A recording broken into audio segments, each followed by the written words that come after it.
headquarters of common sense. Talk Radio. We've got a call here, Neil in Banbury. Good afternoon, Neil. What's on your mind? How are you doing?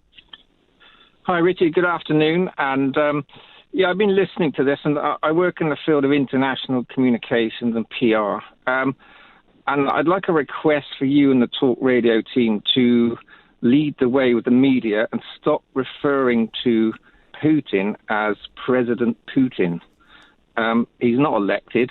He's a dictator and should be referred to, I believe, as...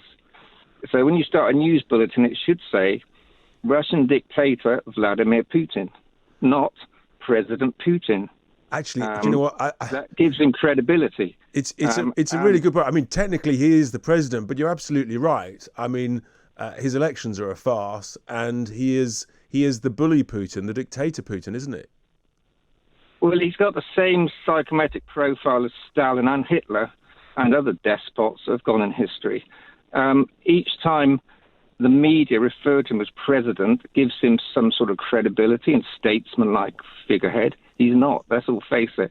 So I think the media and the news editors could at least consider this, because each time you say it, it's giving him credibility. And Neil, do you think that he's changed in the last 15 to 20 years? I mean, 15 to 20 years ago, political leaders in the West thought he was a strong, robust man, but a man they could do business with in some way. What are your thoughts on that? Look, what he is a KGB colonel that never got over the fact that the Russian USSR collapsed. He's a narcissist, and people like that can't come to terms with an evolving future. He wants to take us back to 1945 in the USSR. It's quite simple. It's horrific, and the consequences for millions of people. I mean, it's quite extraordinary. And in a sense, I can't see. Well, the only way I can see this ending is when his regime is ended, but that has to be ended internally in Russia.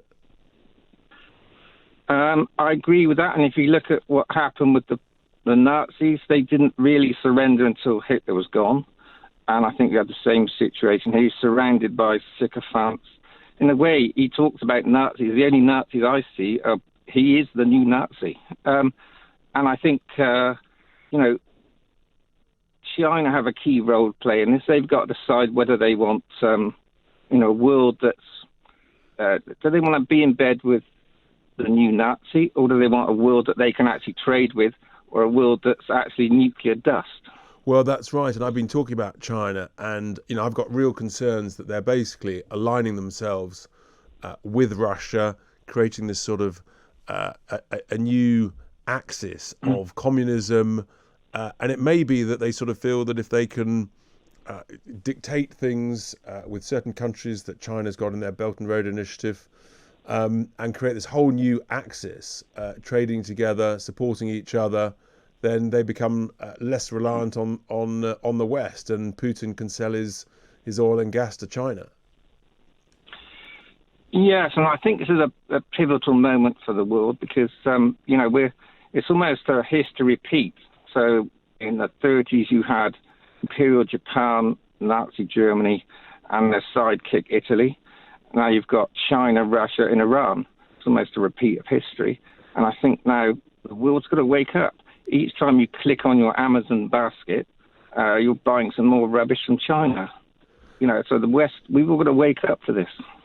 I think that's right. Absolutely, Neil. And I think that China needs to know that if they were to go into Taiwan, then actually similar sort of sanctions would be imposed from the West as we're imposing on Russia. Because if you don't stand up to it, then the bullies are just going to keep bullying us. It is the school ground bully, isn't it? I mean, and I think China's different because executive boards across the world went to China in the 90s because they could get stuff made cheap, make more profit. Everyone's got a stake in this, and they've got to pull back manufacturing to their own countries. Absolutely. Wake up and become much more self-reliant and independent. Neil, thank you so much for your thoughts there. That was Neil in Banbury. Good talk. Hot talk. Bold talk. Talk radio. Listen on your smart speaker. Watch it live on your smart TV. The world headquarters of common sense. Talk Radio.